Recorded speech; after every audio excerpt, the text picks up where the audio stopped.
দক্ষিণী সিনেমার জনপ্রিয় অভিনেত্রী তৃষা কৃষ্ণন আবারও আলোচনায়। সম্প্রতি পরিবার ও বন্ধুদের নিয়ে থালাপতি বিজয়ের বিদায়ী সিনেমা জন নায়াগান দেখতে হলে যান তিনি। তবে সেখানে ভক্তদের উপচে পড়া ভিড়ে তাকে পড়তে হয় বেশ বিড়ম্বনায়। এক পর্যায়ে পরিস্থিতি সামাল দিতেই হিমশিম খেতে হয় এই অভিনেত্রীকে। রাজনীতিতে পুরোপুরি সক্রিয় হয়ে নির্বাচনে জয়ী হওয়ার পর মুখ্যমন্ত্রীর দায়িত্ব নেন থালাপতি বিজয়। এর আগেই তিনি ঘোষণা দেন জন নায়াগান হবে তার অভিনয় জীবনের শেষ সিনেমা। নানা জটিলতা কাটিয়ে ২৩ জুলাই মুক্তি পাওয়া ছবিটি ঘিরে শুরু থেকেই দর্শকদের মধ্যে ছিল তুমুল উচ্ছ্বাস ও আগ্রহ।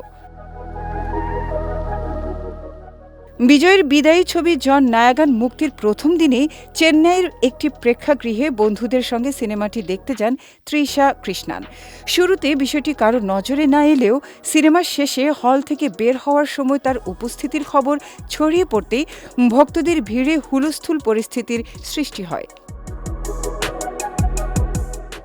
সিনেমা শেষ হতে তৃষা কৃষ্ণনকে সামনে দেখে ভক্তদের মধ্যে শুরু হয় ব্যাপক উচ্ছ্বাস। মুহূর্তেই তাকে ঘিরে ধরে অসংখ্য অনুরাগী, ফলে তৈরি হয় তীব্র ভিড়।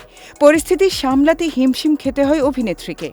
পরে নিরাপত্তা রক্ষীদের সহায়তায় তিনি নিরাপদে গাড়িতে উঠতে সক্ষম হন।